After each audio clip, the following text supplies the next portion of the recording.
morning from sunrise to sunset. We gotta do something, don't know where to start. Taking a risk like a shot in the dark. You say it's alright, honey, it's alright, it's alright, honey. It's just a little rain, a little rain. Oh baby, it's just a little change, a little pain. Oh, it ain't gonna kill you, change is gonna do you good. Oh baby, it's just a little rain, a little rain. Yeah, come on, come on, come on. Yeah, it ain't gonna kill you, baby. Yeah, soak it up, soak it up. Oh, yeah, it's just a little rain, baby. Just a little rain. It ain't gonna kill you, baby. It's gonna do you good. Ooh, yeah, it's just a little rain. Hey, a little rain. Oh, baby, it's just a little change, a little pain. Oh, it ain't gonna kill you, change is gonna do you good. Oh, baby, it's just a little rain, just a little rain, just a little change, only from the pain, just a little.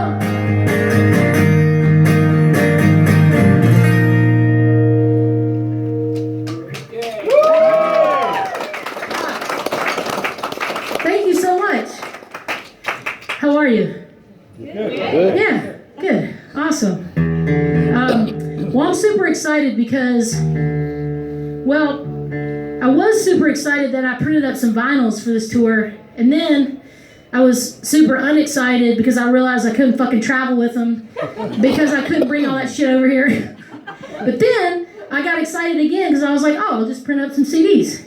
So I have a new record coming out this year. I'm not sure exactly when, but all I know is you people are the first people who have an opportunity to buy it. And I'm so excited about it. I'm really proud of it. And I'm going to mainly play you songs from that tonight. I realize you're probably like, well, that's good. We don't know any of your fucking songs anyway. So, but just so you know, these are songs that I'm really excited about. Thanks. I've been making records for 100 years. I'm 112 years old. No, I've been making records and touring for about 25 years, writing songs. My name's Garrison Starr, by the way, if you didn't see it on the thing. I'm pretty much a terrible self-promoter, which is probably the reason why I've been playing music for 25 fucking years. You don't know who I am.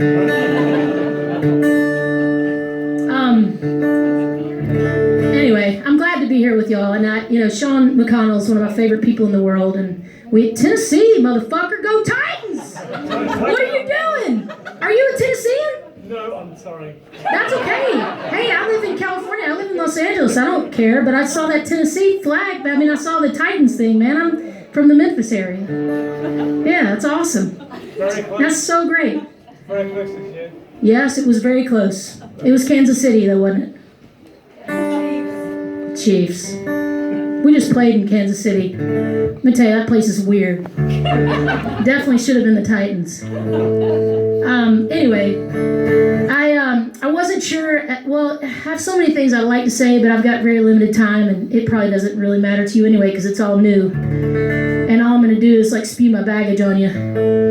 But basically, I grew up in Hernando, Mississippi, which is basically Memphis, Tennessee.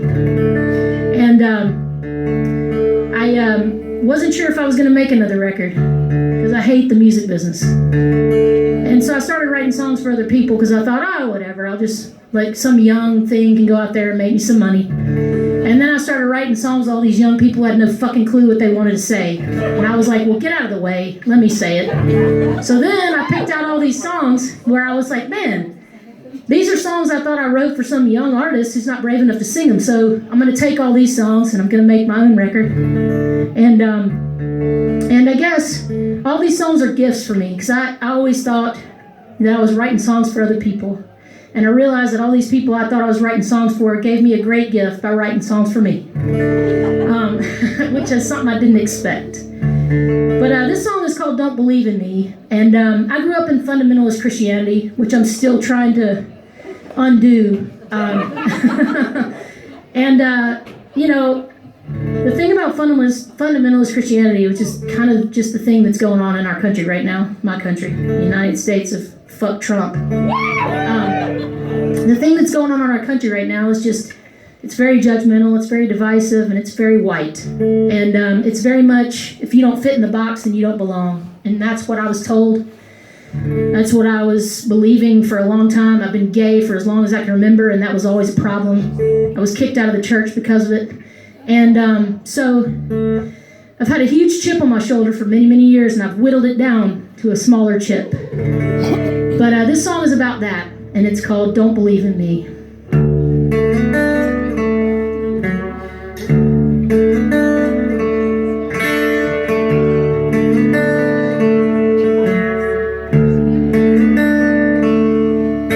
Stuck in purgatory, but it feels a lot like hell.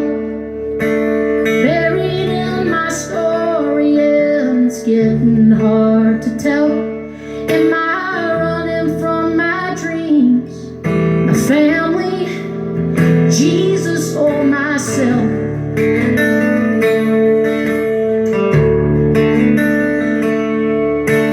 Nowhere in this whole wide world has ever felt like home. I can't find any comfort in the God I've never known.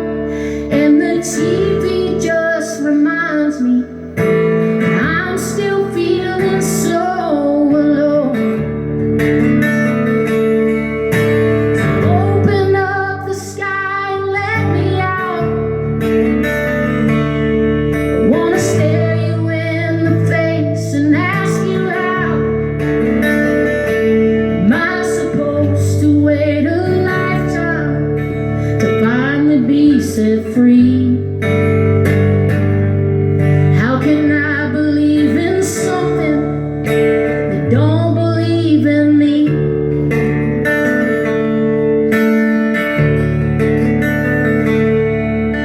Well, I hear people saying that my heart is full of sin. Is there something wrong with me because I'm different than them?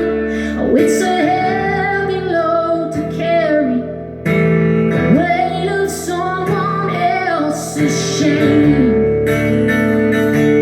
Yeah, what's the point of praying? There ain't nothing left for us to say. Yeah. So open up the sky and let me out. Wanna stare you in the face and ask you out. Am I supposed to wait a lifetime to finally be set free? How can I believe in something that don't believe in me? Hey, open up the sky and let me out. I wanna stare you in the face and ask you out. Am I supposed to wait a lifetime to finally be set free? How can I believe in something that don't believe in me? How do I believe in something that don't believe in me?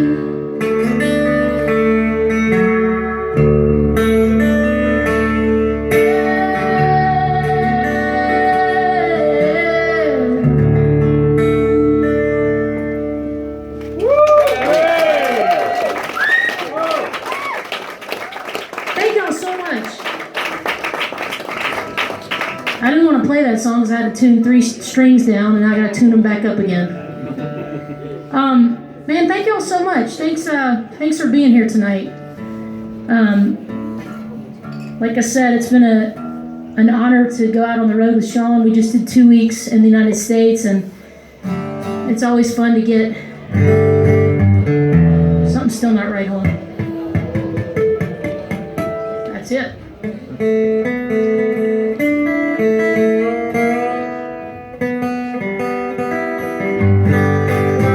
There it is. It's always fun to be over here, and yeah, I feel kind of homesick, but also excited.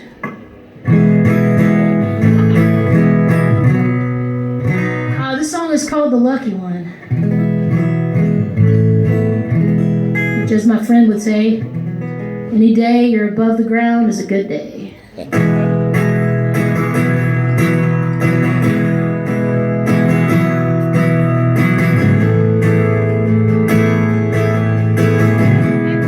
I used to try so hard, pushing everything a little too far. I was waiting on something that was never gonna happen. And I used to blame this town and everybody who was bringing me down. I was sure I didn't have it while I was staring right at it. For all the fighting when I should have run, for all the losing when I should have won. Ain't I the lucky one? Ain't I the lucky one? I'm still standing. Ain't I the lucky one? Well, I got a pretty good life, a beating heart and a sweetheart wife. I got friends who tell me, yeah, when I need some telling. And I got some old regrets. Oh yeah, I still got some baggage, I guess. But it's there to remind me, yeah, when I need reminding of all the things I should have done. I won't forget where I came from. Ain't I the lucky one? Yeah, ain't I the lucky one? I'm still standing. Ain't I the lucky one? Whoa, ain't I the lucky one? Yeah, ain't I the lucky one? I'm still standing. Ain't I the lucky one? Whoa, whoa, whoa, whoa. Ooh, yeah. Whoa, whoa, whoa, whoa. For all the fighting when I should have run, for all the losing when I should have won. Ain't I the lucky one? Ain't I the lucky one? I'm still standing. Whoa, ain't I the lucky one? Yeah, ain't I the lucky one? I'm still standing. Ain't I the lucky one? Whoa, I'm still standing. Ain't I the lucky one? Yeah, I'm still standing. Ain't I the lucky one?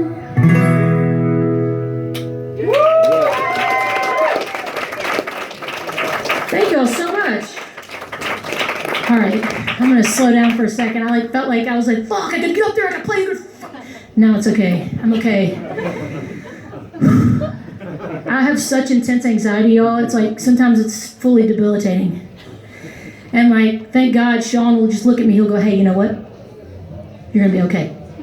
And it makes me feel so much better. Does anybody else have intense anxiety? Anyone who's willing to admit it? Man, y'all suck. I know somebody in here has fucking anxiety. If not, well, maybe it's, well, I don't know. Y'all's got some weird shit going on in here too, but I was gonna say maybe it's Trump, but I don't know. Some weird stuff happening here too. Mini Trump. What'd you say? Mini Trump. Mini Trump. God damn it, man. That dude is, I can't. He's gonna ruin it. I'm not letting him ruin it. Well, I moved to Los Angeles in 1998. And when I moved away, I told you I grew up in fundamentalist Christianity. And long story short, I knew I was gay for so long. And it was sad because when I was a kid, I was like, well, this is fucking impossible. Like, I'm never going to be able to, what am I going to do? I'm hearing everybody around me talk about, everybody that doesn't belong, but how much they love Jesus. Oh, we love you. Oh, love this and love that. And then somebody that they don't agree with or doesn't look like them is like, oh, no. I was told I was given tough love until I repented from my sins. So I'm sure it won't surprise you to know that I moved as far as I could till I got to an ocean. And I stayed there. So if you're working that line on anybody, it ain't going to work probably. Or they'll gay and then they'll get married to a man and have 4 kids and then they'll tell you about it. Yeah, somebody's like, this person, I heard somebody say somebody's name. That's what I'm talking about, a shez. That's what we called a shez, a she-les. But anyway, I moved to LA in the late 90s because my friend Bradford from Mississippi was moving out to LA to start working with Katy Perry. He manages her and discovered her out there. He's like, hey, I'm moving to LA. Do you want to come with me? I'm like, yes. And I kind of felt bad for my parents because I'm like, hey, I'm moving to LA in 2 weeks. And they were like, oh my God, but it was the only way I could have done it and gotten out of there with relatively guilt-free. But so when I moved to LA, I kind of fell into this really beautiful group of musicians and songwriters and artists. I know people talk shit on LA, but I never had a bad experience there. I always had a very loving, inclusive, exciting experience. I think probably just where I was in my life and growing up in such a suffocating religion in my own experience, that brand of religion. Don't get me wrong, if you're a Christian, I don't throw the baby out with the bathwater, but that brand of Christianity is challenging. It was toxic and really hurtful for me. But when I moved out there, I remember one of the first days I was out there, I was on Santa Monica Boulevard, and I saw this big, burly guy with a huge beard and a pink bikini, and he was riding a bike down the street. And I was like, thank God. It's gonna be great, Talk about that guy, you know what I'm saying? So I met up with my friend Travis Howard. He's from Georgia, and he's had the same kind of love for LA, and we wrote this song called Downtown Hollywood. It's on my new record that's here tonight for the first time. I was going to share it with you.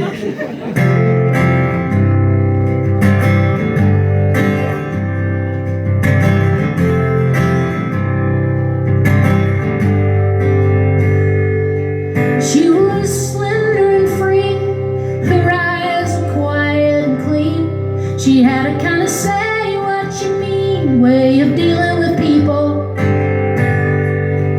And I'd see her around whenever we were both back in town. At some friend's a friend's house from back in the old days. Downtown Hollywood, sleeping with the stars. We were anything we wanted. It was us against the world. We were rising, we were falling. It was reckless and naive. The way we cashed it all in downtown Hollywood.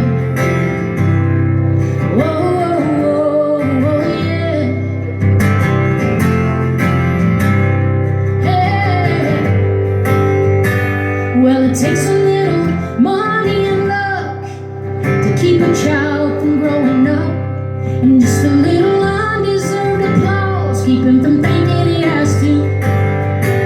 Well, you could have been the next Joan Jett, I might have been Fred Astaire. For right then and there, we were as famous as anyone. Hey, downtown Hollywood, sleeping with the stars. And we were anything we wanted. It was us against the world. We were rising, we were falling. It was reckless and naive. The way we cashed it all in downtown Hollywood. Yeah.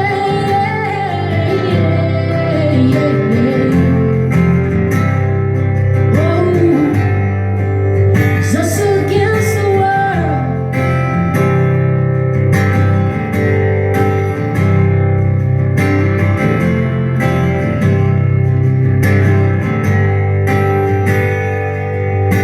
Never gonna die, gonna live forever. If we going down together. Never gonna die, gonna live forever.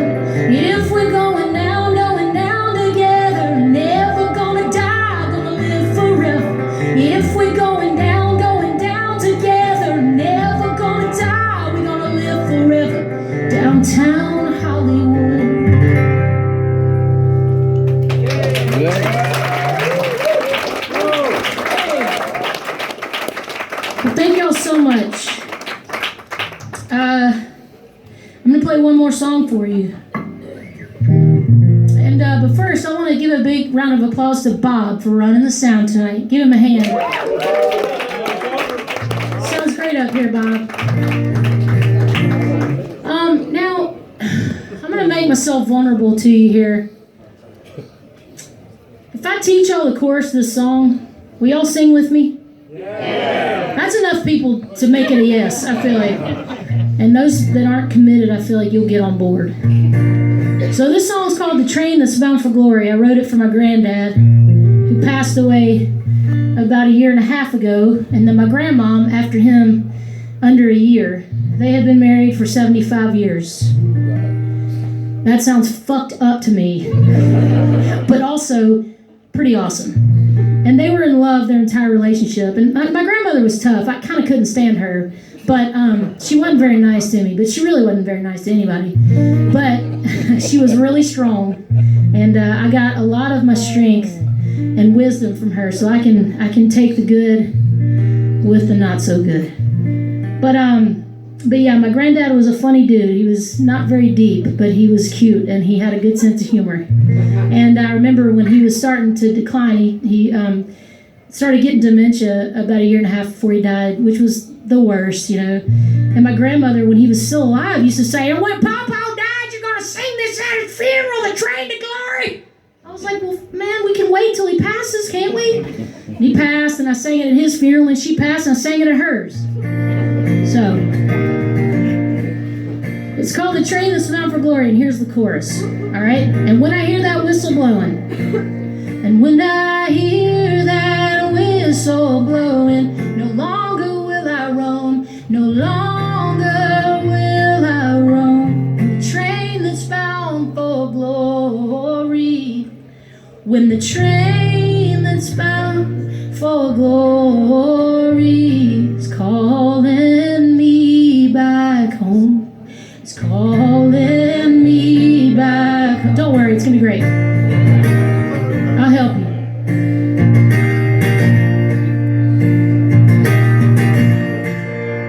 Well, there is a train that's bound for glory, and no one knows when it will come. But when it does, ooh, I will be ready, and I will meet my Lord above. And when I hear that whistle blowing, 1, 2, 3, and when I hear that whistle, that's what I'm talking about. No longer will I roam, no longer will I. Y'all sound so great. When the train that's bound for glory, the train that's bound for glory is calling me, it's calling me back home. Yeah! So many years that I have wandered, lost and alone, out in the dark. They say that your rain is gonna heal what's broken, and love will fill, ooh, my empty heart. When I hear that whistle blow, and when I hear that whistle blow, no longer will I roam, no longer will I roam. When the train that's bound for glory, oh no, when the train that's bound for glory is calling me back home, it's calling me back home, yeah. Ooh, ooh, yeah. Yeah, yeah, oh, yeah. Oh,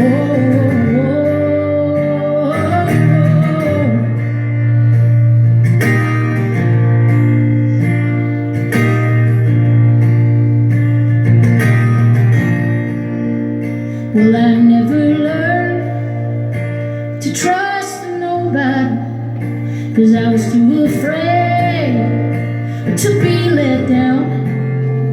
But when that train comes a-calling for me, oh, I will lay all my burdens on the ground. Yes, I will. And when I hear